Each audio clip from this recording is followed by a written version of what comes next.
같아요. 특징이. 그죠? 명계, 있계, 연계.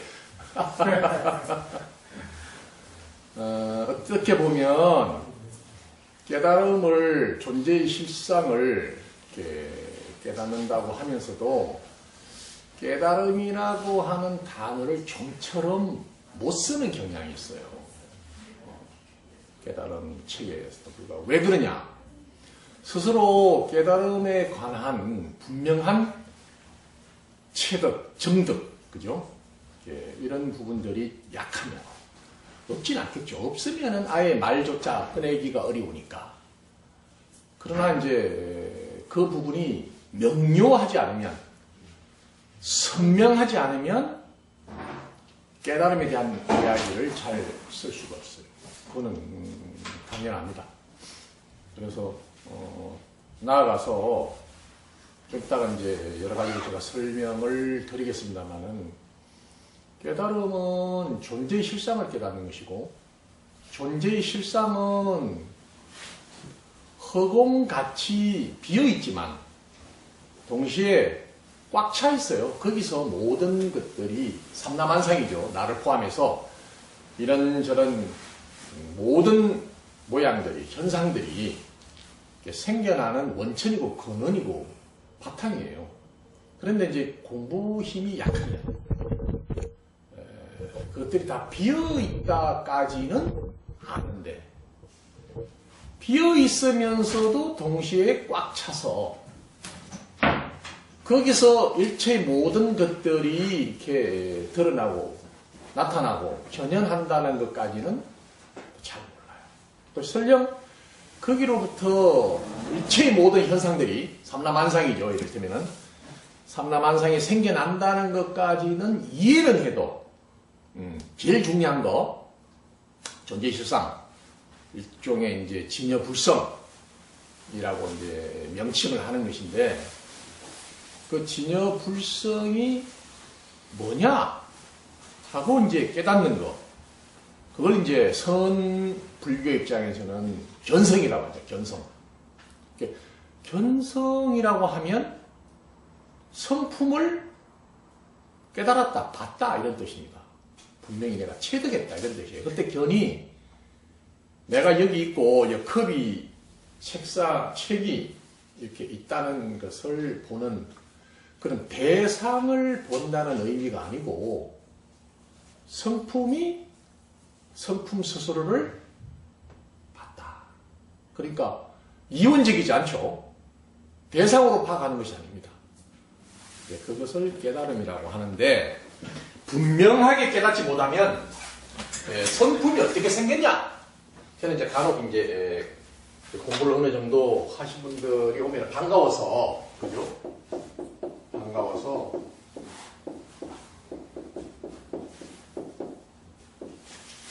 볼견자 성품 성자, 그죠? 성품이란 뜻이에요. 성품은 선에서 이야기하는 본래 면목이고, 그죠?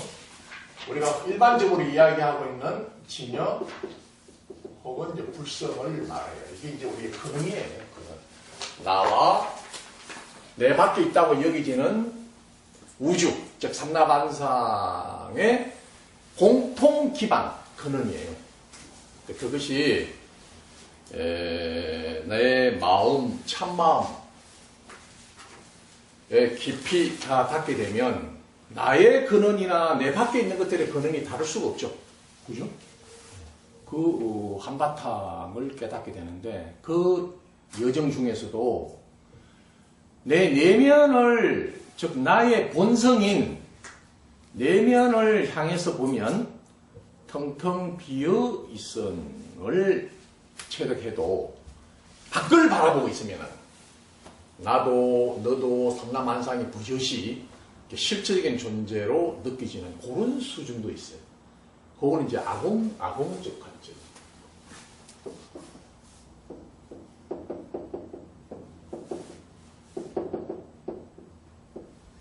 그 다음에 이제 더 깊어지면, 나의 본성이 더 깊이 바닥을 딱 치면 드디어 이제 법공이 돼요. 법공이.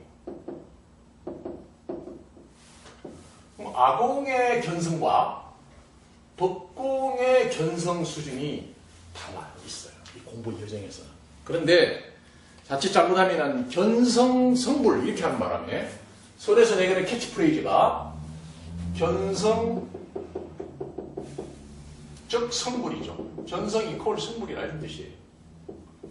이렇게만 이야기를 하고 이게 이제 틀린 말은 아니에요. 맞는 말인데 자기의 본성인 본래 면목 진여 불성 그렇게 나의 본래 면목이나 내 밖에 있다고 여겨지는 본래 면목이 같은 본래 면목이에요. 그러면은 그 사람은 존재의 실상이 곧 본래 면목 진여 불성임을 깨달았기 때문에 부처인 건 맞아요. 부처. 그리고 또 깨달아 보면 비로소 중생에서 부처가 된 것이 아니고 묘하게도 본래부터 부처였던 거예요. 내가 본래부터 성품, 진여, 불성, 본래 면목이었는데 몰랐던 거죠.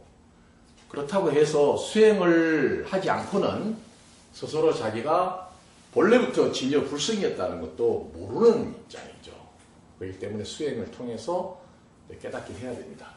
근데 깨달아 보면 내가 본래 그랬구나 하는 이러한 지혜, 반야 지혜도 이렇게 생겨요. 그 과정에서 이 아공 수준, 그 다음에 이제 나아가서 법공 수준, 이게 이제 완전한 깨달음이에요. 이렇게 이제 공부가 끝이 납니다. 대개 이제 아공이 먼저 되고 법공이 이렇게 되는데 꼭은 아닙니다. 동시에 되는 사람도 있고 최종적인 것은 이 아공과 법공, 양쪽 공이죠. 아공과 법공인 일진법계임을 깨닫는. 일진법계는 뭐냐? 모양으로, 형상으로 드러나 있는 나와 내 밖에 삼라만상들이 그대로 모양 없는 진여가 환처럼, 꿈처럼 펼쳐져 있는 모습으로. 즉, 진여가 모양으로 현현에 있음을 보는 것. 이것이 마지막 깨달음이에요. 그러면은 이것이 아공과 법공으로 이어져 있고, 동시에 모양 없는 진여가 현상계로 드러나 있음을 체득하는, 이를테면 불이법의 깨달음이에요. 이게.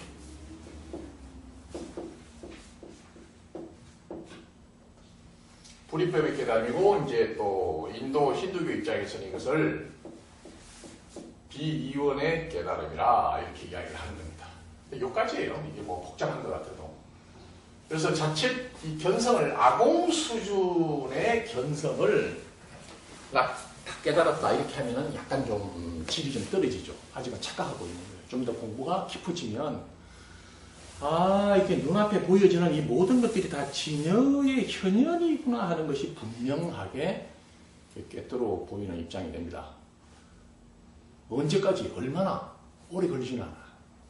결코 오래 걸리진 않아요. 그러나 그렇게 공부가 깊어지는 여정이 있는데, 선 공부만으로는 아공에서 법공으로 가는 시간이, 아공에서 법공으로 이렇게 펼쳐져서 진행되는 그 시간이 많이 걸려요. 많이 걸려요. 제가 숱하게 이 공부하시는 분들의 경험, 또 실제로 공부되어가는 여정, 과정, 이런 것들을 살펴봤더니 안 되는 것은 아닌데 상당히 시간들이 많이 걸려서 이렇게 바쁜 시대를 살아가는 현대 우리 21세기 사람들한테는 좀 효율적인 공부, 효과적인 공부가 필요한데, 된다고 해도 노력한 것에 비해서 또 그 시간에 비해서 좀 효율이 떨어지는 비효율적인 것이라면 달리 방법을 모색을 해야 되지 않겠냐 하는 겁니다. 그런 점에서 이 아공에서 법공으로 이어지는 촉발되게, 빨리 촉발되게 하는 이것이 연기법 공부예요. 연기법 공부를 하면 아공에 이렇게 머물고 있던 이 공부가 법공으로 이어지고, 그 다음에 일진법계라고 하는 부처님이 처되겠다고 하는 화엄경에서 이제 이걸 묘각이라 해요. 묘각.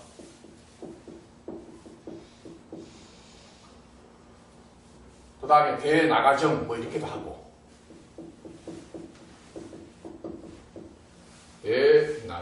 나가정. 나가는 용이라는 뜻입니다.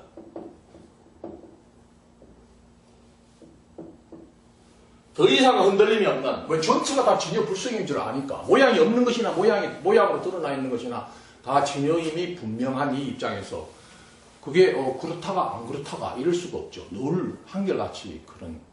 그래서 더 이상의 흔들림이 없는 이런 건데, 흔들림이 없다고 하는 말도 좀 억지스러워요. 사실 깨달아 보면 늘 그런데, 뭐 굳이 비유를 들면은 내가 컨디션이 좋으면은 둘에서 셋을 더하면 다섯이 되고, 컨디션이 안 좋으면은 셋도 되고 하나 되면 이거 곤란하잖아.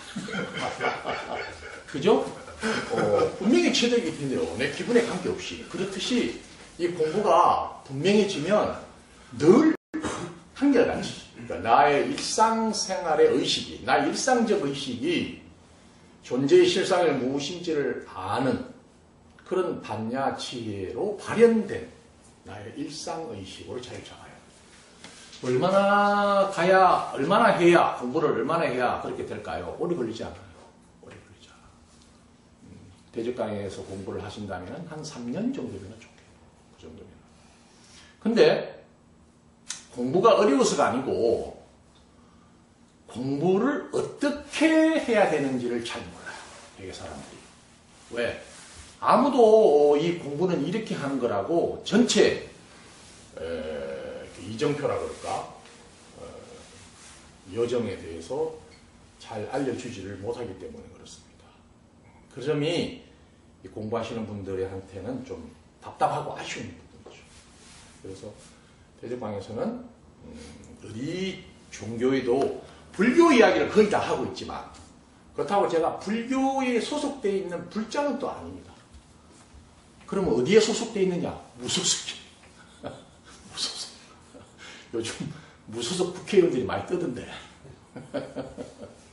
그래서 필요하면 불교에서 이야기하고 있는 말을 제가 빌려서 설명드릴 수도 있고, 경우에 따라서는 기독교 신비주의, 기독교에서 깨달음을 이야기하고 있는 까발라 입장에서 설명하기도 하고, 또 필요하면 힌두교에서 이야기하고 있는 베탄타, 이를테면 우파니샤드의 가르침을 가져와서 제가 소개드릴 수도 있고, 또 필요하면 이슬람의 깨달음을 공부하고 있는 수피들의 이야기를 끌어와서 할 수 있습니다.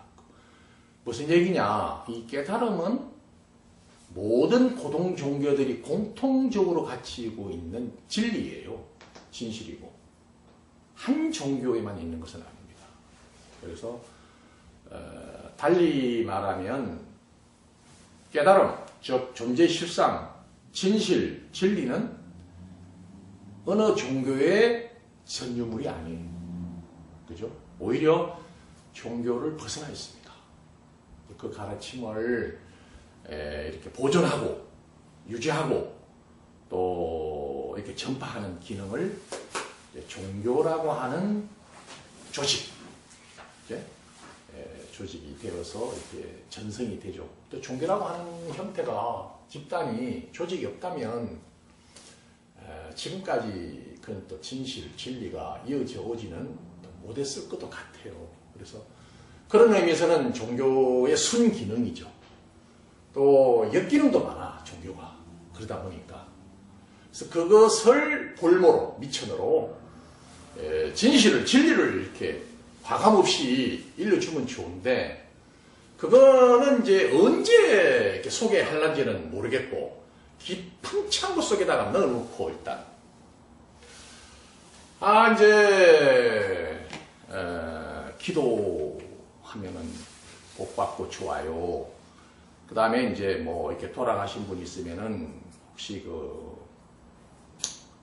육도윤회를 뺑뺑 돌면은 안 좋으니까 천도제를 지내면 좋아요. 이제 이런 형식으로 이제 가는 겁니다. 그래서 그 기능도 이것도 저것도 모르는 사람들한테는 순기능의 역할을 합니다. 사실은. 그래서 적절하게만 그런 플라시보 효과를 내는 정도로 하면 좋은데 이제 그렇게 하니까 깨달음을 펼쳐내는 것보다는 깨달음이 아닌 심리적 위안물을 이렇게 파는 상품에 더 수입이 짭짤하다, 그죠? 응? 짭짤해. 대저 토마토처럼. 그러다 보니까 이제 자꾸 진실인 깨달음은 이제 감추어지고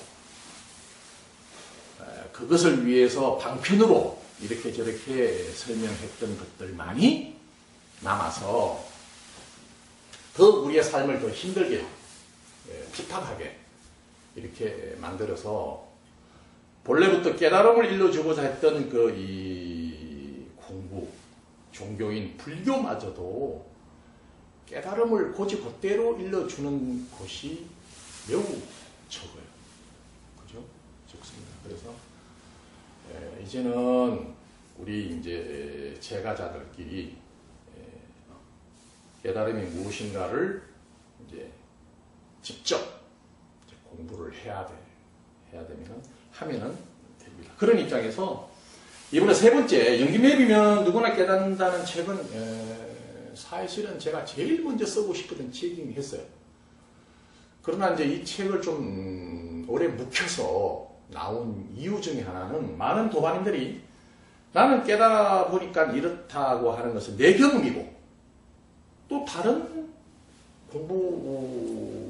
이 공부를 통해서 깨어난 이런 이제 도반님들 공부 효과가 현실적으로 입증이 되어야 이 연기 이 맵 공부가 매우 참 탁월하다 이렇게 이야기할 수가 있어요.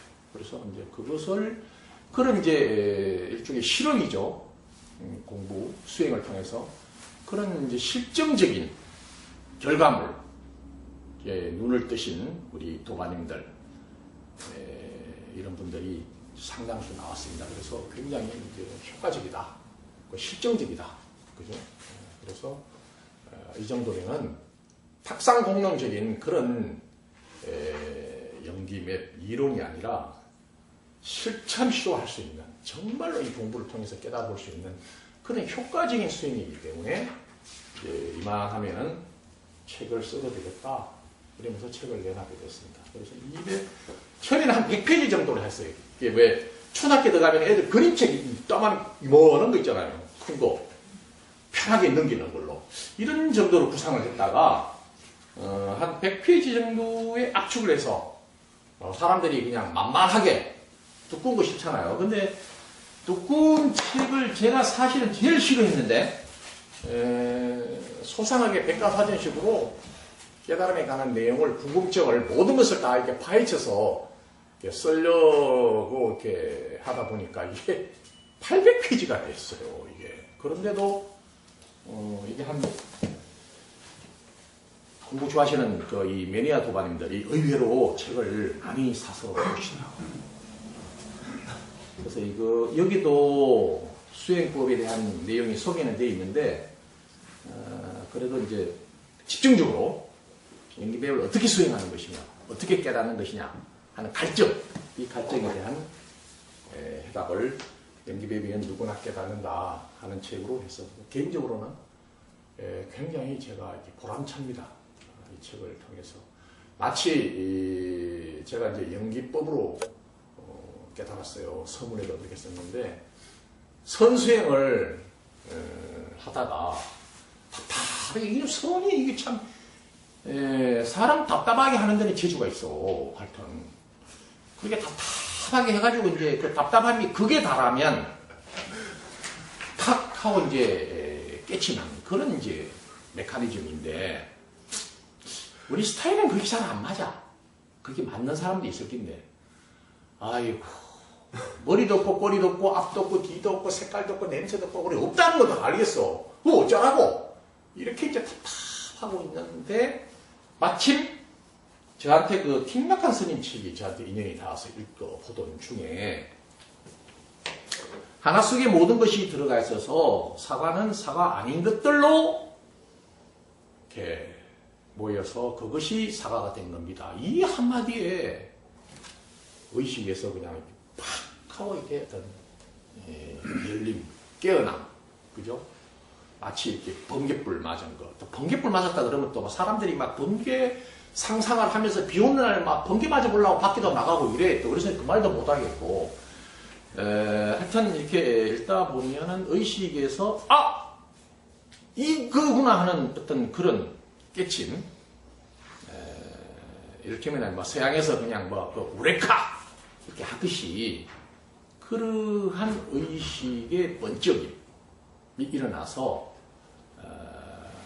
깨쳐지는 거죠. 이제 뭐 그 전 단계로 사람들이 이제 부분적인 깨달음이 있어요. 그러다가 이제 마지막 한 수가 이렇게 의식이 팍 열리면서 그걸로 인해서 도미노 현상처럼 일체의 모든 것들이 다 이렇게 연기로 이렇게 인해서 생겨나고 사라지는구나 하는 그런 의식의 깨침, 각성이 일어요. 그러면 그걸 이제 깨침이라고 하는 거죠. 근데 그 순간에 저는 모든 것들이 이렇게 환처럼, 이렇게 꾼처럼 마치 그 원인과 조건들이 모여서 생겨난 실체적 존재가 아니라 환과 같고 꿈과 같다는 것이 너무나 분명한데 거기에 하나를 더해서 각성이 굉장히 이렇게 일어나서 그런지 환과 같고 꿈과 같은 존재는 물론 그러한 존재를 있게 하는 그는 배경, 바탕 이것들이 진공으로 보이는 거야. 진여로 보이는 거야. 이게 진여의 물속에서 진여의 바닷속에서 그것들의 연기작용으로 묘용으로 환처럼 꿈과 같은 그런 영상으로 이렇게 너도 나도 상남한상 이렇게 생겨나 있는 것들이 너무 분명하게 탁 드러나면서 제 공부는 거기서 이제 끝이 납니다. 제 공부는. 이것을 일러주려고 그 많은 경전과 선어록 등등에서 이야기를 했구나. 그러면서 이제 그때는 다른 사람들이 어떻게 공부를 했는지 어떤 체험을 가지고 어떻게 하는지는 전혀 모를 때였어요. 그래서 그러한 체험들이 그 주는 지복감, 법렬감이라고 그럴까, 희열감 이런 것들이 함께해요. 그것이 없는 사람도 있지만 근데 체험이라고 하는 것은 사람마다 다 다르기 때문에 그것을 절대 기준으로 놓고 볼 수는 없어요. 하여튼 제 체험상으로 보면 너무 황홀해.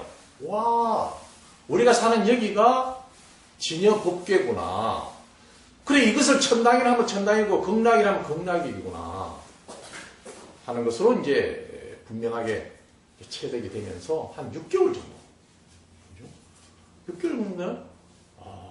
정도 이 법렬에 취해서 이렇게 즐기고 살았다 그럴까요? 그러고 난 다음에 이제 이 좋은 것을 어떻게 나만 알 수 있으리요?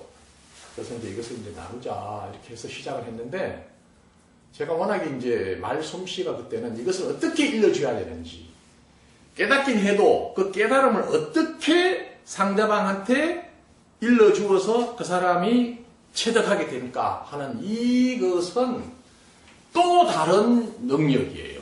또 달라. 그러니까 깨닫는 것은 그렇게 보면 내가 깨닫는 것은 어떤 의미에서는 쉬워요. 그런데 그 깨달은 진실을, 진리를, 진여 불성을 다른 사람도 알게 하는 것은 또 다른 공부가 필요합니다. 공부를 더욱 더 깊이 더 해서 나만 깨닫고 좋을 것이 아니고 다른 사람한테까지도 깨달음을 펼쳐서 다들 깨닫게 하고, 그죠?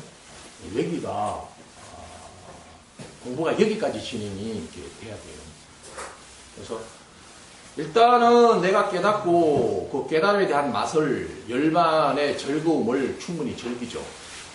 그러면서 그 즐거움을 함께 나누고자 이렇게 노력을 해가는 그것이 이를테면 대성불교의 보살 정신이에요. 그죠? 그래서 충분히 우리 도반님들이 그런 힘을 갖췄다고 제가 보고 있고, 그 힘을, 됐다, 막. 아유, 이제 나와 떼쳤는데, 뭐, 다른 사람, 뭐, 입 아프게, 뭐, 아유, 또 몇 번 해보니까 잘 알아듣지도 못하고, 괜히 나 힘만 들어. 이럴 수가 있어요. 분명히. 근데 그러면 안 돼요. 그러면은, 이 진여불성, 부처, 님한테 은혜를 못 갚는 겁니다. 충분히 우리가 그 해탈락을, 열반의 즐거움을 내 혼자 누리기에는 너무나 이것이 가슴 벅차고 아까웠죠. 반드시 우리 모두가 다 함께 나눌 수 있도록 이제 공부를 이제 해갑니다. 그 힘이 이제 원력이라고 해요, 원력. 진여불성이 원래부터 갖추고 있는 원력. 그 자체가, 그러함을 갖추고 있는 원력이기 때문에 본원력이라고도 하고, 그게 이제 자비의 힘, 이타행, 뭐 이렇게 이제 이야기를 해서, 화엄경 같은 데서도 보면은, 이제 선제동자가 공부를 하러 53명의 선지식을 찾아서 공부를 하러 다닙니다. 그리고, 문수를 마지막에 한 번 더 만나기 때문에, 53명의 선지식을 만나긴 하는데, 문수가 처음에 만나고 또 거의 끝나면서 만나기 때문에 두 사람이 중복돼서 정확하게는 52명이에요. 52명이고 화엄경은 그래서 그런지 깨달음을 52단계로 나눠놨어요. 52단계로. 그리고 제일 마지막에 문수, 지혜를 상징하는 문수에서 바톤을 누구로 넘기느냐? 자비의 화현인, 자비 실천의 화현인 누구? 문수 말고 고현 보살에게로 마지막 바톤을 넘깁니다. 그 이야기는 뭐냐면은 우리 대성불교가 뭐 대성소성할 것 없죠. 이 깨달음이 이타행으로 이어진다. 이타행으로 나아가야 된다고 하는 것을 매우 강조를 합니다. 그래서 참 공부하실 때 아이고 나는 뭐 깨닫지도 않았는데 뭐 그건 너무 좀 앞서가는 뭐 설법이 아닙니까? 이렇게 할 수가 있어요. 아닙니다. 처음부터 내가 깨닫기만 하면은 내가 정말로 많은 사람들을 일깨워 줄 텐데 하는 이런 이제 마음을 가지고 시작하면 의외로 이 공부가 매우 확철해지고 깊어져요. 신기하게. 나만 공부를 해가지고 막 시험만 잘 보겠다 이런 학생보다는 내가 공부해가지고 이게 잘 모르는 또 다른 사람한테도 내가 이거 일러줘야 되겠다 이런 마음가짐이 벌써 넓은 마음, 큰 마음이기 때문에 그래서 이 공부가 공부 출발에서부터 초발심에서부터 자리이타 이 법을 내가 깨치면 이 깨달음을 널리 내가 사람들한테 전해서 모든 사람들을 다 부처가 되도록 해야 되겠다. 이런 포부, 이런 생각으로 공부를 하면 굉장히 공부가 빨리 익혀요. 왜? 진여불성인 그 자체가 그런 원력을 갖추고 있어서 그래요. 그게 부합되기 때문에. 그래서 저는 그걸 몰랐는데 갖고 있는 생각, 성격, 스타일 때문에 그런지 아이고 뭐 깨달음 책이 이렇게 어렵게 써놨을까. 어떤 책은 있다 했다가 어떤 책은 없다 그랬다가 어떤 책은 공이라 그랬다가 공이 아니고 실제라 했다가 이거 뭐 뒤죽박죽 그냥 혼란스럽게 짝이 없어요. 내가 공부하면서 가장 짜증난 공부가 이 깨달음 공부예요. 그래서 몇 번이나 그냥 책을 그냥 집어 던졌어요. 그냥 뭐 이거 도대체 뭐 깨달으라고 쓴 책이야. 더 혼란스럽게 그냥 사람 짜증나게 하라는 책이냐. 근데 뭐 모르는 내만 답답하지. 그래가지고 또 차근차근 살펴봐도 몰라. 이렇게 해도 몰라. 그러다가 이제 운 좋게 쉽게 연기법으로 잘 이 공부를 풀어놓은 틱약한 스님의 책에 의해서 그날 그 순간에 그 스님의 법문하고 제가 가지고 있는 성향하고가 궁합이 잘 맞았던 것 같아요. 그렇다고 내가 특별히 무슨 상근기 같은 건 없어요. 상근기 어떤 사람이 상근기냐? 내가 이거 정말로 깨달아야 되겠다. 깨달아 보고 싶다. 그 발심이 강한 사람이 상근기예요. 깨달아 뭐 좋지, 뭐, 이게 이제 학원기예요. 다른 게 아니고. 깨닫긴 해야 될 텐데, 아이고, 여기 중급이에요. 이렇게 발심의 정도에 달려있어요. 왜 그러냐? 이 어려운 것이 아니기 때문에. 그래서 정말로 내가 깨닫고 싶다는 마음을 먹으면요, 희한하게 길이 열려요. 약간 좀 비위생적인 소리도 들리는데, 그전에는 깨달으면, 야, 나도 깨달으면 좋긴 하겠다, 이럴 때는 길이 안 생겨. 근데 정말로 내가 깨달아 보고 싶다. 정말 내가 깨달으면 다른 사람한테도 얼마든지 내가 많이 일러줄 텐데, 내가 그 100명의 부처는 내가 만들 수 있다. 막 이런 이제 생각. 근데 그 이야기를 그때 당시에 누군가 하니까 막 코웃음 치더라고. 잘해보쇼. 뭐 이래 버리는 거야. 아, 이거 이야기하면 안 되겠구나. 그냥 내 혼자만 생각 가지고 있어야 되겠구나. 이렇게 가지고 있다가, 정말 내가 깨달으면 다른 사람한테도 일러줘서 전부 다 부처가 되도록 하면 좋지. 그 마음이 간절해지니까 길이 없었던 것이 아니라 묘하게 길이 있었는데 내가 그것을 수용이 안 된 거예요. 준비가 안 돼 있으니까 내가. 내가 이제 마음가짐이 준비가 돼 있으니까 누가 깨자만 이야기하면 귀가 쏠깃한 거야. 계속 오면 그래도 쏠깃한 거야. 완전히. 깨자만 이야기를 해도. 그 지경이 되니까 누군가 이 공부를, 깨달음을 일러주는 사람이 있다더라 하는 소식만 접하면 바로 달려가게 돼요. 정말. 그래.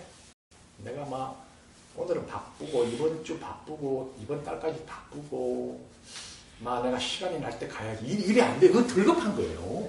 덜겁한 거라. 그러니까 사람이 이게 발등에 불이 요만큼 떨어지고 있어. 떨어지고 있는데도 별로 안 움직여요. 언제 움직이느냐? 이 뜨거운 게 발등에 탁 닿을 때 그때 움직이냐? 안 움직여요. 금방 안 뜨거워서. 뜨거운 게 닿고 좀 있으면 뜨거워 이제. 우악! 하고 그때 이렇게 뛰어나가는 게 있어요. 그러니까 이제 상근기인 사람들은 미리미리 알아서 이렇게 행동으로 취해서 깨달음을 설하고 있는 데로 같이 길을 기울입니다. 설령 그렇게 일러주는 사람이 그 밀도가 좀 낮고 좀 뭐 할지라도 뭐 다 비슷한 소리를 하니까 그래라도 듣는데 그 정도 마음이 나지 않으면은 이제 가지를 이제 않게 되죠. 이제 그런 마음이 이 깨달음을 스펀지처럼 흡수할 수 있는 준비가 되어 있는 거예요. 그러니까 이 공부는 어렵다기보다도 그런 마음의 준비가 되어 있느냐, 그게 제일 중요합니다. 그렇게 해서 이 대적광에 인연이 닿는 도반들이 한 분, 두 분 오셔서 연기매비 누구나 깨닫는다 책을 이제 제가 공부를 하고 만 14년 됐어요. 이게 충분히 익혔어요. 내가 혹시라도 이 잘못 헛소리를 하면은 그 죄업이 얼마나 커. 그 죄업이요. 나는 모르는 거는 두말할 것도 없고 잘못 이야기를 해서 공부하시는 분들에게 잘못 길을 일러주는 것은 장님이, 자기는 장님인 것은 물론이고 다른 사람도 이렇게 장님이 되도록 하는 것은 저는 견딜 수가 없어요. 그래서 공부를 하고 난 다음에 너무나 분명해서 의심할 여지가 없었지만 그럼에도 불구하고 또 경전에서는 어떻게 이야기를 하고 있고 어록에서는 어떻게 이야기하고 있는지를 차분하게 꼼꼼하게 살폈어요. 그러한 습성은 제가 이제 군대에 한 20년 이상을 있다가 나왔는데 군에서 배운 좋은 장점이기도 해요. 군에서 뭘 일러주냐 하면은 보고를 처음에 이제 뭐 위관 장교죠. 윗분한테 보고를 하면은 야 백대희 그거 가봤어? 가봤냐고 물어봐. 현장을 가봤냐고. 아니 뭐 가보진 않았는데 보고만 받은 거거든. 저기서 보고를 받았어. 가봤냐고 자신이 없는 거예요 이게. 다 보고 확인하고 다시 보고서 올리라는 거야. 정말 내가 창피하고 나도 뜨겁고 근데 나도 나더러 할 말은 많아. 아니 내가 학업 부대에서 받은 보고서 가지고 작성해서 전달하면 되는 거지. 뭐 나보고 현장 일선 이런 멤버도 아니고 나보고 가봤냐고. 아, 이게 좀 부당하다. 나 시간도 없고 이런 생각을 했는데 역시 그 지휘관 말씀이 맞아요. 이제 그런 것 때문에 현장 확인해야 된다는, 현장을 반드시 직접 확인해야 된다는 그런 좋은 습관이 생긴 것 같아요. 그러면서 이제 일일이 경전과 어록을 살펴보면서 혹시라도 내가 잘못 알고 이야기한다면은 정말 발설지옥, 근데 뭐 발설지옥도 없다고 생각을 하면서도 발설지옥 꼴을 받을 것이다 하는 그런 각오로 하나하나 살폈는데, 다 제가 이렇게 체득하고 점득한 거하고 하나도 틀림이 없어요. 거꾸로 잘못 번역되어 있는 경전과 약간 미흡하게 언급되어 있는 그런 내용들을 거꾸로 제가 교정할 수 있는 그런 안목까지 이렇게 생기게 되었습니다. 이런저런 책들을 보면서. 그래서 명쾌한 깨달음, 이것이 깨달음이다. 그 다음에 연기맵이면 누구나 깨닫는다. 그래서 깨자를 이렇게 다 붙였어요. 그래서 어떤 사람은 지가 뭐라고 이것이 깨달음이라고 오이구 잘났어 막 이러는 사람도 있어요. 근데 이게 이제 분명하면, 그죠? 분명하면 자신있게 이렇게 단정적으로 이야기를 할 수가 있어야 됩니다. 근데 공부 힘이 약하면 단정적으로 이야기를 못하고 우회적이고 약간 둘러가는 식의, 약간은 두리뭉실하게 뭉개는 식의 표현이 나와요. 그건 좋지 않습니다.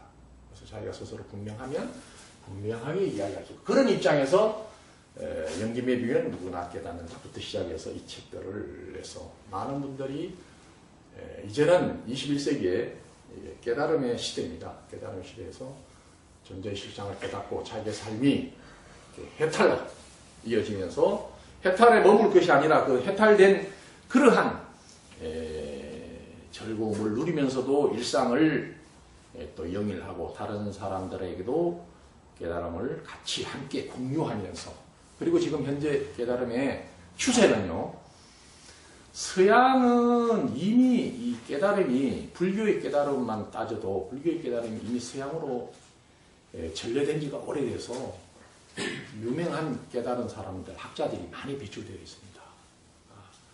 제가 아주 공부 초기에, 왕초보 시절이죠. 초보 시절에 우연하게 동국대 교수를 이제 역임하시고, 지금은 이제 돌아가셨죠. 이경 박사님이 쓰신 유마경 상하권을 이렇게, 그때 유마경전이 하도 좋아가지고 막 이것저것 유마경 번역되는 책을 두루 사서 제가 볼 텐데, 그 유마경 책을 이렇게 읽고 있는데 그 이경 박사님이 경력이 화려해요. 일본 그 동경제대를, 법대를 졸업을 하고, 그 다음에 불교 공부를 하기 위해서 벨기에로 가서 공부를 해요. 야, 이거 왜, 일본도 불교 학교가 많을 텐데, 왜 그 서양에 벨기에 쪽으로 갔을까? 그리고 또, 그때 처음 봤죠. 라모트 교수, 에티엔 라모트 교수를 소개를 해요.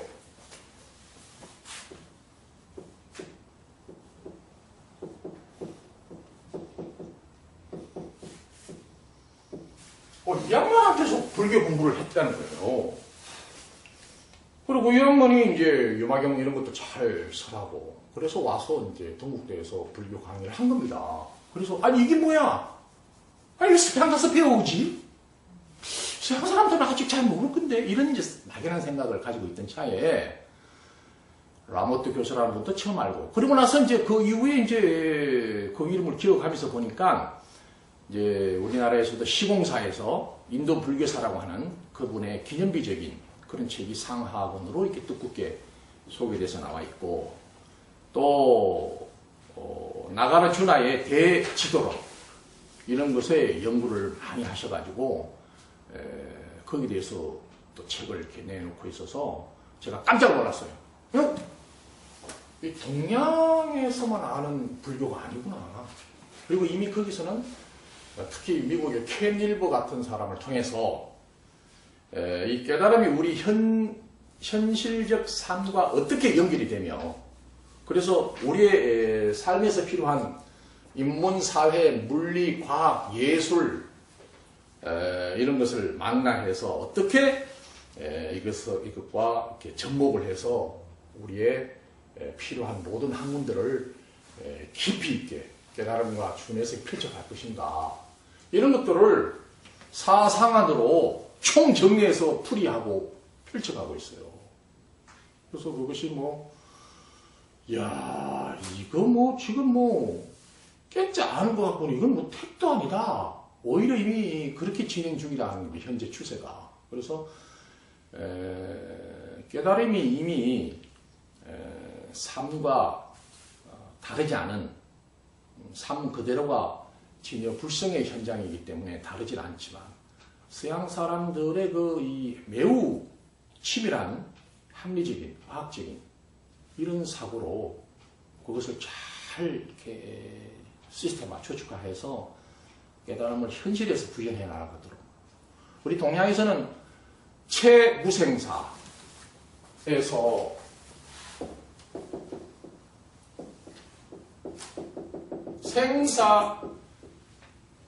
생사 없음을 정득 체득하는 채무생사 다음에 용무생사가 마지막 단계로 설정은 되어 있어요. 그래서 그 생사 없음을 아는 것에 그치지 머무는 것이 아니라 생사 없음을 아는 그 깨달음을 내 삶 속에서 운용하고 구현하고 쓰고 살자, 이런 거죠. 이런 정도로 설명을 해놨는데, 이미 그 캐니블 같은 사람들은 그것을 아주 구체적으로 어디 기하학에서 이야기하고 있는 4개의 이제 상황으로, 이 학교 다닐 적이다 4개의 상황으로 자상, 오상학 이렇게 해서 여기서는 인간의 내면적인 측면, 여기는 외면적인 측면, 이를테면 여기 주관적인 측면, 여기는 객관적인 측면, 이런 식으로 전체 학문을 다 포괄해서 이렇게 펼쳐져 가고 있는 이런 실정입니다. 그래서 빨리 깨닫고, 그죠? 그 깨달음을 전체적으로 이렇게 통합해서 이렇게 풀어내놓고 우리의 삶과 접목시키고 있는 켄 윌버 책을 읽기를 꼭 권합니다. 켄 윌버 책이 여러 번 우리나라에도 소개가 되어 있는데, 처음에 읽어보실 책은 무경계,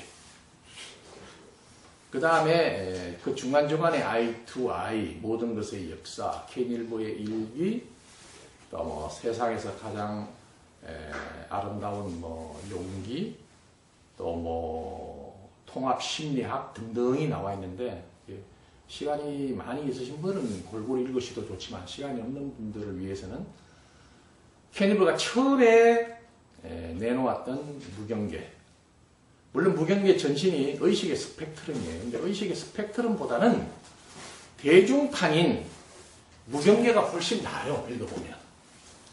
그 다음에 거의 켄 윌버가 마지막 공부가 충분히 무르익고 성숙해서 썼던 거의 마지막 작품인 통합비전, 얇은 거 있어요.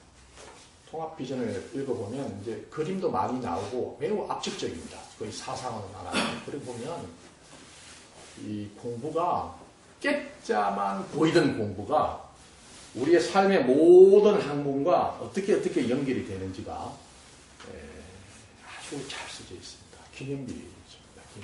지금 공부가 이렇게 지금 뻗어 나가고 있습니다. 그 와중에 과정에서 일단은 견성을 해야 되죠. 그래서 견성은 성품, 본래 면목 진여 불성인데 이 성품을 본다, 그죠? 이렇게 하니까 성품이 이렇게 있고 여기서 이게 성품이 이런 거냐? 이렇게 보는 그런 것이 아니라 보는 것 자체가 성품이에요. 이게 보는 것이. 보는 것 자체가 이게 곧 성품 진영이다. 그러니까 견성이라고 하는 말은 풀로서 쓰면은 성품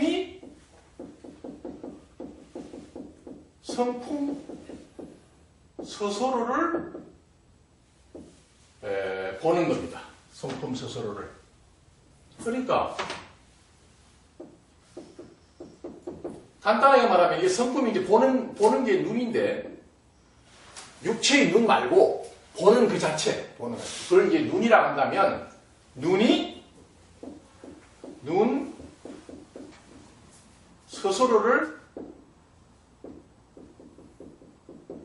보는 것이 견성입니다.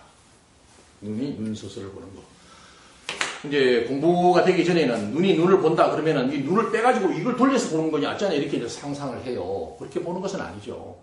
지금 보고 있는 그 자체가 스스로 무엇인지가, 보고 있는 그 자체가 무엇인지가 선명, 분명한 것을 견성이라고 하고, 이걸 다른 말로 공적영지라고 하는 겁니다.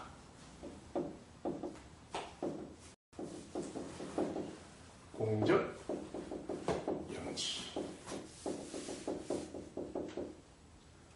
텅 비고 고요한 그 진여가 스스로 그러함을 신령스럽게 아는 것. 똑같은 말이에요. 견성이나. 그 다음에 성자 신해나. 성품 스스로가 신령스럽게 아는 것. 신해. 성자 신해. 성자 신해라 말은 우리 원효스님이 주로 많이 쓰셨고, 공적 영지는 학택 신해가, 해능의 제자인 학택 신해가 이 용어를 써서 이 공부의 성명도, 결국 이것은 이제 뭐냐, 이게 이제 반야치예입니다. 반야치예. 다른 게 아니라. 그럴 때 우리의 이제 본성이 갖추고 있는 성품이 스스로 자각, 각성이 일어나서 스스로가 이렇게 분명해질 때, 아, 이게 진해였구나 하는 이러한 확인이 필요합니다. 그러니까 깨달았다고 하면 성품을 봐야 되는 사람이고 본 사람이고, 성품을 본 사람이라면은 성품이 그래 어떻게 생겼냐? 제가 물어요. 깨달았다고 성품이 어떻게 생겼더노? 네가 봤을 거 아이가? 성품을, 진여를, 불성을, 본래 면목을. 그럼 그 본래 면목, 진여, 불성이 어떻게 생기냐? 이렇게 물으면 당황을 해요. 그게 모양이 없는 거 아니에요? 이렇게. 모양이 없지. 누가 모양이 있다고 그랬어? 모양이 없지만 있어요. 그게. 모양이 없이. 그래서 기독교에서 없이 계시는 하나님이라고 하는 말도 똑같은 표현이에요. 없이 계시는. 모양은 없지만, 흑공 같지만 있어요. 그게. 근데 있다 소리를 하면은 실체적 개념으로, 그죠? 그래서 이것을 궁극적 실제라고도 해요. 이것을 진여불성을 궁극적 실제라고 하는데, 이것을 깨닫지 못한 사람들은 이 말을 오해를 해. 궁극적 실제, 아 그런 게 있다고 하고 실체적 개념으로 이것을 오해를 해요. 이것을 실체적 어떤 존재를 이야기하는 같다고 착각을 해요. 실체적 존재를 말하는 게 아니에요. 깨닫고 보면, 성품을 보고 나면, 견성을 하면 모양 없이 허공처럼 텅텅 비어서 있어요, 그놈이. 그래서 망공이라고도 해요. 꽉 찬 공이라. 망공 들어봤죠? 예, 망공선이 있어요. 망공선이. 예. 네, 그걸 말해요. 왜냐하면 비었다 그러니까 하도 그냥 비었다 하니까 실체적인 존재에 이 사람이 이제 미혹되어서 있은 사람한테 그렇게 실체적인 존재라고 할 것이 없어 하는 그런 실체적 존재 관념을 파사시키기 위해서, 벗게 되기 위해서 일체가 환희야, 비었어 이렇게 이야기했는데 그렇게 해서 공으로 또 연기로 환과 같고 꿈과 같다는 것으로 그 실체적 관념을 벗겨내면 진짜 배기가 남아. 사실은 그 진짜 배기가 궁극제 실제고 진여고 불승이에요. 근데 이제 공부가 약하면 그런 게 있다 하면은 부처님 말씀이 안 맞는데요. 다 피어 있어야죠. 왜 그런 게 있다고 그러시죠? 이렇게 이야기를 오해를 하는 거예요. 뭐 있다는 게 아니에요. 이거는 실체적인 존재를 이야기하는 것이 아니라 허공처럼 텅텅 비어서 있는 거예요. 이게. 그래서 이 공부가 마지막 이 관문이에요.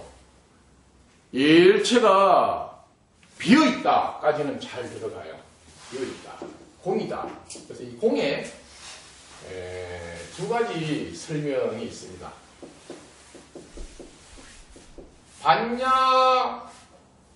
반야법으로 철저하게 실체라고 하는 관념을 부수부지론적으로 설명을 해요. 실체라고 착각하는 그 실체적 관념을, 그죠? 실체 관념을 부수는데 이렇게 초점을 두기 때문에 여기는 자동적으로 비었다. 그래서 그런 것이 없다. 이런 쪽으로 설명을 해요. 왜냐하면 있다 그러면 굽차보니까 그 정말로 실체적인 존재를 얘기니까 그래서 없다. 이렇게 하는데 이 불승 공부, 불승 사상이죠. 불승법에서 이야기를 하자면은 이런 실체적 존재관념을 파사하는 것이 아니고 본래부터 있는 궁극적 실체인 진여 불성을 드러내는 입장이에요. 그러니까 이게 반야법은 파사법이고 요거는 현점, 발음을, 진여를 드러내 직제하는 법이기 때문에 여기서는 주로 이런 것이 있다는 얘기를 하죠. 근데 여기서 이제 없다라고 하는 관념이나 있다라고 하는 관념에 떨어지면 안 됩니다. 생각이기 때문에. 그래서 없다고 해도 있다 없다이 없다가 아니고 있다 해도 있다 없다라고 하는 그 관념 입장에서 없다 하는 것이 아니라 있다 없다를 넘어서서 있는 것. 있다라는 것도 없다라는 것도 다 생각이죠. 그것을 넘어서서 이원적 사고의 실체적 관념을 넘어서서 보면 텅 비어서 고요하게 있는 놈이 있어요. 텅 비어서 고요하게 있는 놈이. 그것을 이제 진여불성, 궁극적 실제라고 그 공부에 가장 빠르게 접근할 수 있는 방법이 연기맵 수행과 이건 원통 수행입니다. 그 두 가지를 대적강에서 수행법으로 삼고 도반님들을 안내하니까 굉장히 빠르게 깨어나요. 빠르게. 아주 효율적으로. 그리고 이미 또 한 가지는 바른 견해로. 바른 견해, 지금 이런 것들이 바른 견해입니다. 아, 그러겠다. 하고 이제 이해가 되면 그 이해가 되었기 때문에 내가 거부하지 않고 그 수행을 내가 이렇게 받아들여요. 나도 모르게. 무의식적으로. 그러면 의식이 열립니다. 뭐가 있어 있기를 택도 없어. 이러면 안 돼요. 그 수행이. 근데 이제 이 공부를 그래서 신이라고 믿어야 된다고. 그래서 신, 해, 행정 이러는데 우리가 그냥 믿으세요 이러면 잘 안 믿어요. 왜? 믿으세요 해가지고 쏘은 적이 너무 많아. 믿어질만 해야 믿지. 응? 그리고 함부로 믿으면 안 됩니다. 이 공부는 약간 90% 믿고 10%는 의심해야 돼요. 부처님도 그렇게 말씀을 하고. 철저히 의심하고 비판해서 네가 실제로 확인하고 믿어라. 이렇게 말씀을 하십니다. 굉장히 멋지죠. 야, 믿어라. 이렇게 하지 않고 네가 따져서 검토하고 그리고 맞네 라는 이런 이제 확신이 생길 때 믿어라 이렇게. 그래서 오늘 또 마침 연기맵 책 출판 기념법이기 때문에 연기맵 그리는 것을 간단하게 소개드리고, 틈틈이 집에서 이 책의 안에도 보면은 연기맵 그리는 것을 자상하게 이렇게 설명해 놨습니다. 그래서 집에서 틈틈이 수행을 하시면 깨달음은 도둑놈처럼 옵니다. 정말 도둑놈처럼. 어느 순간에 전혀 예상 밖의 깨달음이 나한테 이렇게 확 일어나죠. 그래서 꾸준히 틈틈이 집에서 하시면 이 연기법 공부의 특징은 하면 할수록 좋아요. 하면 할수록 신기하게. 왜냐? 왜 그러냐? 그 메커니즘에 대해서는 설명이 책에는 없습니다. 근데 대전방에서만 이걸 이제 제가 워낙 좋아하기 때문에 왜 연기법 수행에 왜 그리 이렇게 효과가 있고 이것을 강조를 하냐 하면은 우리의 사고가 이원적 사고예요. 있다 없다, 길다 짧다로. 그죠? 이원적 사고가 결국 주관과 객관으로 나누어져. 이렇게 생기면서 주관은 나고 객관은 대상이라고 이렇게 실체적 관념으로 강화되면서 우리는 그렇게 알게 됩니다. 쉽게 말하면 실체적으로 보니까 실체로 아는 거예요. 다른 게 아니라. 실체적 존재가 아닌데도 불구하고 우리 의식 구조가 인식의 과정상, 그죠? 견분과 상분이 우리 아래야식에서 이제 인식에 발달되는 근원이죠. 거기서부터 생겨나서 그 견분은 말라식의 아집, 상분은 법집이 돼가지고 법집 아집이라는 것은 뭐냐면은 다만 인식을 위해서 보는 쪽과 보이는 쪽으로 기능적으로 이렇게 분화되는 것 뿐인데, 이 말이 분화되는 것 뿐인데, 견부는 이제 나라고 주관이라고 이렇게 이제 강하게 집착이 되면서 실체로 내가 있다는 생각으로 가고, 대상인 상부는 내하고 마주하고 나하고 마주하고 있는 대상들이 존재하는 것이라고, 그죠? 내가 그렇게 실체적 존재관념으로 바라보는 거예요. 그게 이제 유식에서도 그런 식으로 설명을 잘 되어 있습니다. 그래서 이 연기법 공부를 하면 이원적 사고로 비롯된 주관과 객관에 의해서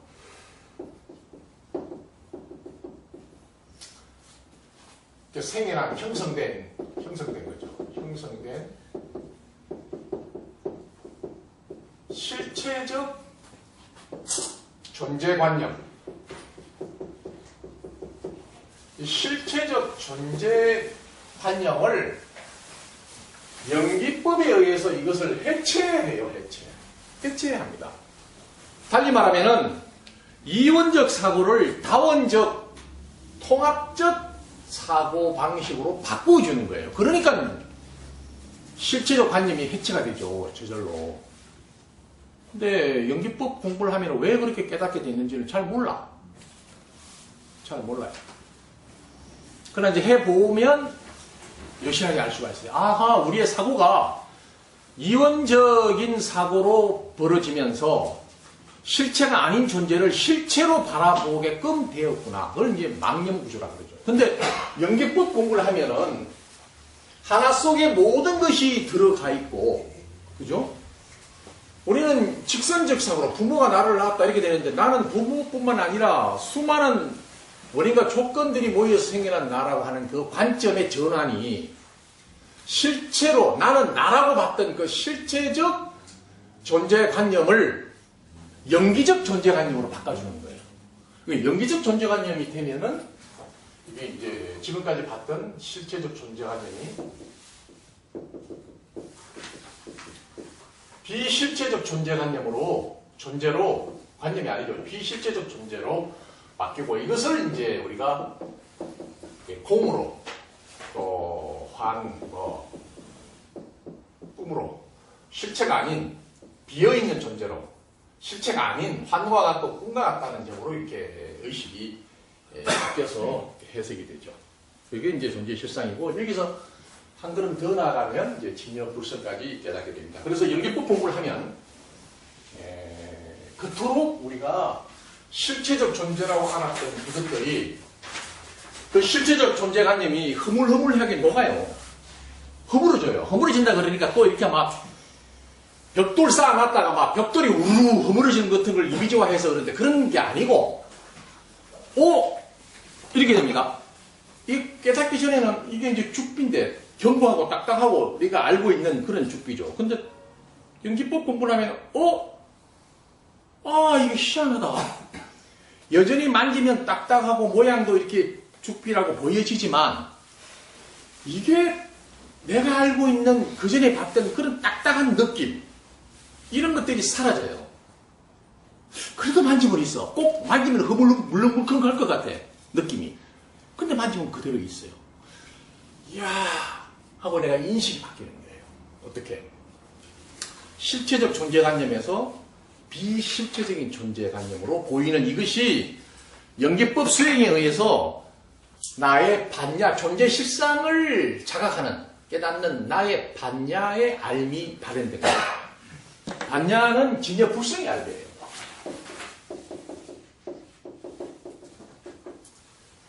이것은 곧 진여의 알미고 이것이 이제 좀 전에 설명드렸던 공적 영지라고 하는 암 자체예요. 이게 같은 겁니다. 이게. 그래서 연기법 수행을 통해서 공부를 하는 것이 굉장히 대상으로 드러나는 존재들이 법동으로 갈 수 있는 지름길이에요. 연기법 공부를 하지 않으면 대상으로 있는 존재, 즉 이 법이 이것이 공하다고 하는 것이 총체로 와닿지 않아요. 설령 회강 반조에서 자기의 본성을 한번 봤다 하더라도 그 본성 따로 내 밖에 따로 있는 것들이 이게 나누어져요. 이게 본성은 텅 비어서 이렇게 있는데 눈을 떠서 이렇게 보면은 이것들이 왜 이렇게 정말로 이렇게 존재하는 것처럼 실체적으로 이렇게 실체적인 존재로 보일까? 이게 늘 나누어져서 답답한 거예요. 답답해. 그래서 물론 그 공부가 점점 더 익어지면 이 바깥의 끌려도 밖에 있는 실체적인 존재들도 흑원 같은 진여의 현현으로 드러나 있고 하는 것을 알게는 되는데 오랜 시간이 걸려요. 오랜 시간이.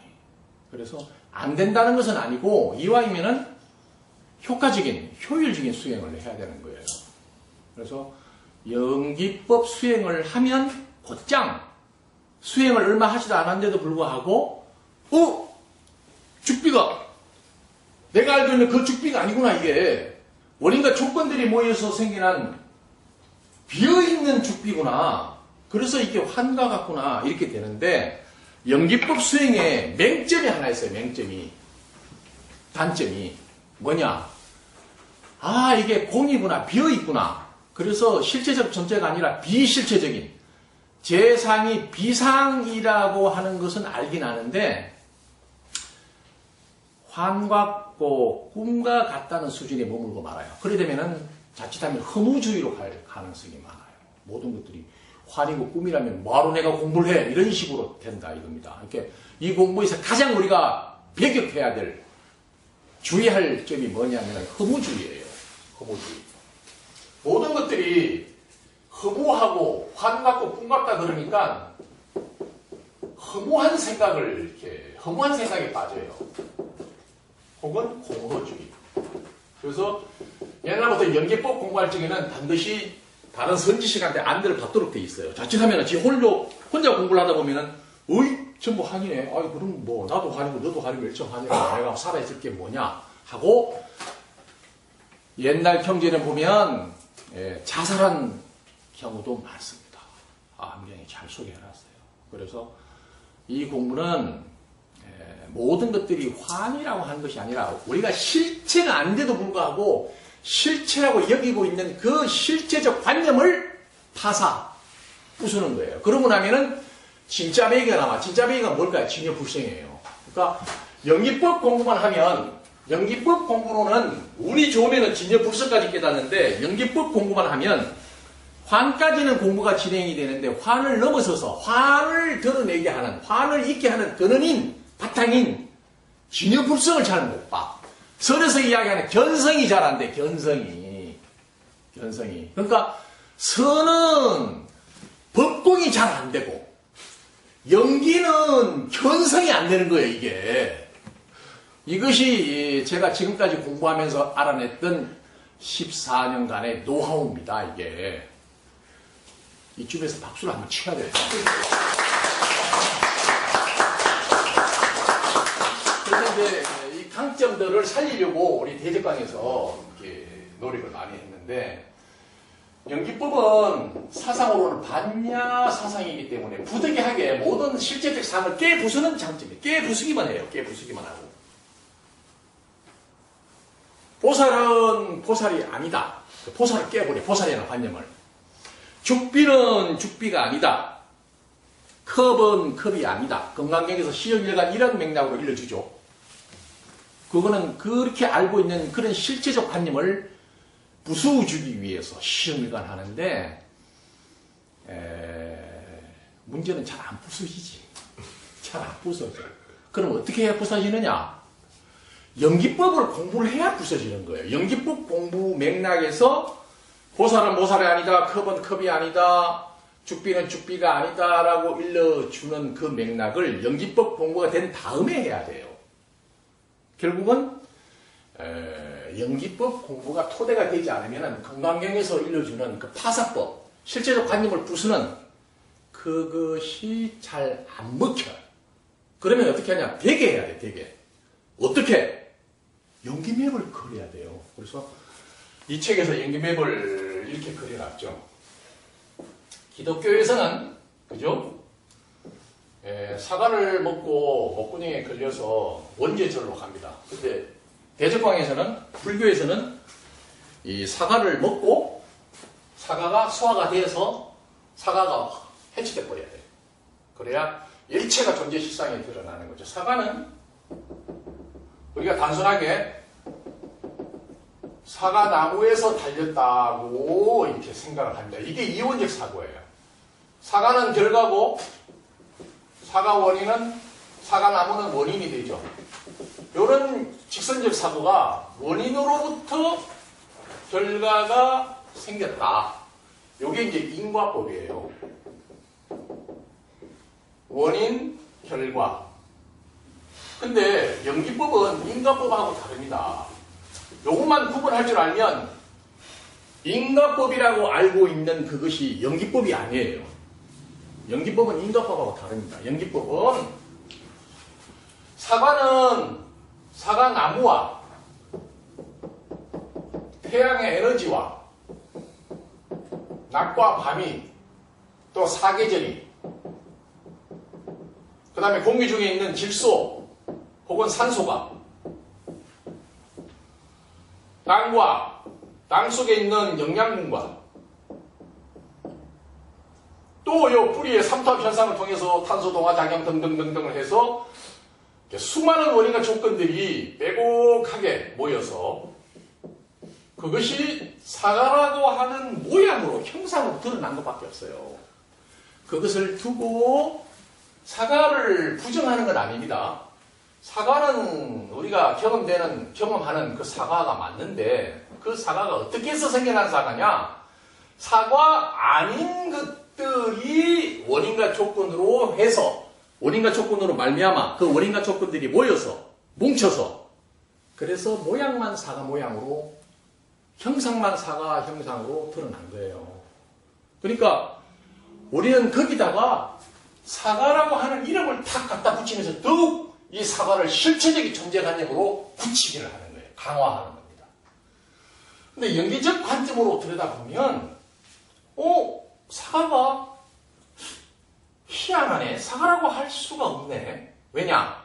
원인과 조건들을 이렇게 모아놓은 그것이 사과가 된 거니까 사과가 뭐냐? 하고 찾아보면 원인과 조건이고 그 원인과 조건들도 본래 있었던 것이 아니라 그것들마저도 또 원인과 조건들이 모여서 생겨난 것들이에요.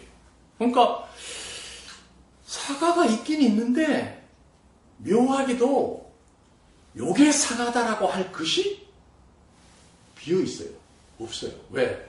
있다고 하면 그것도 본래 있었던 것이 아니라 다른 원인과 조건들이 모여서 생겨난 것이기 때문에 어떤 걸 찾아도 마찬가지예요. 그런 의미에서 이 사과라고 할 것이 비어 있어서 비로소 금강경에서 이야기하고 있는 사과는 사과가 아니다. 이름만 사과다. 이름만 사과라고 하는 거예요. 근데 금강경에서는 사과가 아니라고 사과라고 하는 실제 관념을 아니라고 하는 것으로 부수긴 하는데 그럼 진짜 사과가 뭐냐? 또 눈앞에 있는 사과가 아니라면 진짜 백의 사과는 뭘까요? 그러면은 아닌 사과 말고 진짜는 사과지. 사과 이렇게 되는 거예요. 이렇게 선으로 넘어가는 거예요. 이렇게 하면서. 그래서 일단은 우리가 실제적 관념으로 덮씌우고 있는 그걸 이렇게 벗겨주는 작업을 연기법에서 매우 탁월하게 해놓고 있습니다. 이미 사과가 원인과 조건으로 모여서 된 사과라면 딱히 사과라고 할 것이 비어있구나. 그래서 이 사과를 공이라 하고 반야신경에서 색적 시공이라고 하는 것이 연기법 공부가 되어야 이 말이 소화가 돼요. 여기서 비교하면 이 색은 사과가 되겠죠. 이 색이 비었다. 우리는 색적 시공이라고 이렇게 바로 접하면 사과가 이렇게 있는데 왜 이게 비었다 그러냐? 아무리 봐도 만져봐도 이게 비질 않았는데 꽉 찼는데 딱딱한데 이게 왜 비었다 그러지? 수화가 안 돼요. 그래서 이 비었다라고 하는 것은 이 사과가 텅텅 비었다는 그런 뜻이 아니라 원인과 조건들이 모여서 됐기 때문에 어떤 것도 고정되어서 불변하는 사과라고 할 실체 혹은 알갱이 혹은 변하지 않는 어떤 고갱이 같은 이런 것들이 없는 거 있다 그래도 그것도 원래 있었던 것이 아니라 원인과 조건들이 모여서 생겨났기 때문에 보면 다 이렇게 비어 있어요. 그래서 레이저 광선으로 눈으로 쏘아서 이게 비었구나가 아는 게 아니고 사과 그대로가 사과 아닌 것들이 모여서 임시적이고 가상적으로 지금 이 순간에 나타나 있기 때문에 이것이 있는 것 같지만 사실 있다 할 것이 없는 비어있는 사과라는 점에서 이것을 공이라 이렇게 이야기를 하는 거예요. 그래서 연기법 공부를 해야만 비로소 색적 시공이라고 하는 말을 이해가 되고 색적 시공이라는 말이 소화가 되면 공부가 거의 다 끝나가는 거예요. 다 끝나가. 그러면 사과만 비어 있습니까?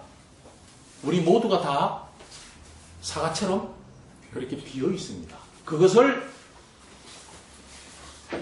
또 다른 말로 무아라고 하는 거예요. 무아. 그러니까 무아는 공이란 말과 똑같은 말이에요. 공은 더 단어를 압축해서 어떤 실체라고 할 것이 비어서 그러니까 무아죠. 이게. 근데 이 무아를 이원적 실체적 관념으로 받아들이면은 내가 없네? 이래 돼가지고 뽀짓이 지가 있는데도 불구하고 지가 없는 것처럼 병신짓을 하는 사람이 있어요. 그건 아니에요. 나라고 할 것이 없는 것이 있어요. 더 공부를 하면. 나라고 할 것은 나라고 할 그런 현상으로 드러난 그 어떤 변치 않는 실체 알갱이는 비어있지만 그 비어서 들어가서 보면 드디어 무아는 진화로 연결이 됩니다. 그래서 나라고 할 것이 없음을 정득하고 체득하고 깨달은 그 마음이 진화예요. 그러니까 무아와 진화는 같은 말이에요. 무아는 내가 있다라고 집착하고 착각하는 사람을 위해서는 무아라는 말이 더 공부 쪽으로 끌어주기가 좋죠. 그렇게 해서 무아라고 하는 것을 충분히 납득하면 이제는 또 무아라고 하는 관념을 거부지고 있어. 내가 없어. 아니 나는 없다니까. 나라고 할 것이 없다고 부처님 말했어. 그러고 있는 놈이 진화라. 불성이고. 근데 이제 그걸 모르고 맨날 없다는 소리만 해. 없다고 하고 있는 그놈이 진짜 있는 진여 불성이고 진화인데. 그래서 결국은 무아와 진화는 전혀 다르지 않아요. 다만 비어서 있는 진여불성을 충분히 일러주기 위해서 한편으로는 무화적인 설명으로 일러주고 한편으로는 진화적인 설명으로 일러줘서 깨달아보면 진여불성이 무하고 진여불성이 진화예요. 그대로. 진여불성은 텅텅 비어서 그 어떤 것도 나라고 할 것이 없이 비어 있었지만 모든 것을 생겨나게 하는 궁극적 실제로서의 근원인 진여불성입니다. 그래서 공부가 1차적으로 연기법 공부를 통해서 우리가 실체시 하고 있는 존재관념을 털어내야 돼. 비워야 돼. 부숴야 돼. 그러면은 진짜인 진여불성이 이렇게 드러나게 되죠. 근데 여기서 공부를 어설프게 반복하면은 진여불성까지 전부 다 그냥 환이라고 쳐버리는 그런 오해가 생겨서 애가 밖에서 놀다가 떼꼬작물이 묻고 이러면은 욕조에서 떼꼬작물만 싹 닦아내고 애는 건져내야 돼. 근데 까딱하고 나면은 애하고 떼꼬작물하고 다 통째로 버리는 수가 있어요. 아무것도 없다 그래. 아무것도 없으면 어떻게 아무것도 없다는 말을 해, 지가. 어? 아무것도 없다라고 말을 못하지. 말조차 못하지. 그것이 이제 진짜 백인데, 그 진짜 백이를, 진여를, 불성을, 본래면목을, 성품을 최종적으로 일러주기 위해서, 연기법을 통해서 실체적 관념을 좀 벗겨내는 겁니다. 자, 그러면은 환이다, 일체가 환이다, 꿈이다 하는 것이 공부가 끝난 소리겠습니까? 아니겠습니까? 아니에요. 드디어 환으로 실체적 관념을 벗겨내고 그 진짜 진실로 있는 궁극적 실제인 진여불성 그것이 드러나고 진여불성을 깨치게 되면 성품을 깨치게 되면 본래 면목을 깨치게 되면 일체가 다 진여불성의 현현인 거예요. 화는 어디 있어? 화는 아직 애들이 쭈쭈 먹는 입장이라 사실은 일체가 다 깨달으면 다 진여뿐이에요. 진여의 현현으로. 그러나 금방지게 실체적 관념이 떨어지지도 않았는데 벗겨지지도 않았는데 다 진여를 하더라. 이거는 관념이야. 이거는 아직도 실체적 관념으로 아르바리로 뱉는 소리예요. 이게. 그래서 철저하게 연기법 수행을 통하고 그 마지막에서 환이라는 그 관념도 떨어지지 않아서 환입니다. 이러는 관념을 또 잡고 있어. 그 관념을 이건 원통 수행으로 마지막으로 떨쳐주는 거예요. 7에서 틈틈이 이 수행은 꾸준히 하셔야 돼요. 했다 안 했다 하면 마치 가마솥에 물을 끓이기 위해서 불을 뗐다 안 뗐다 이런 거하고 똑같아요. 그러니까 계속해서 불을 이렇게 피워줘야 하듯이 수행도 빠지지 말고 매일같이 꾸준히 하는 것이 중요합니다. 시간은 한 30분 이상이면 돼요. 오래 할 것도 없어요. 매일매일 같이 하면 연기맵 수행과 이근원점 수행이 우리의 본성, 진여불성을 계속 자극하고 그것이 드러나도록 해주는 핵심적인 수행이에요. 그러면은 안 깨달을래야 안 깨달을 수가 없습니다. 그렇게 하시면. 그래서 매일매일 하시면 오래 가지 않아서 이걸 말했구나.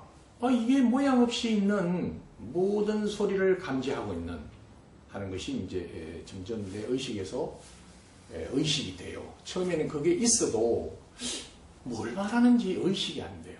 자각이 안 돼요. 왜냐하면 각성력이 사티 힘이 약해서 그래요.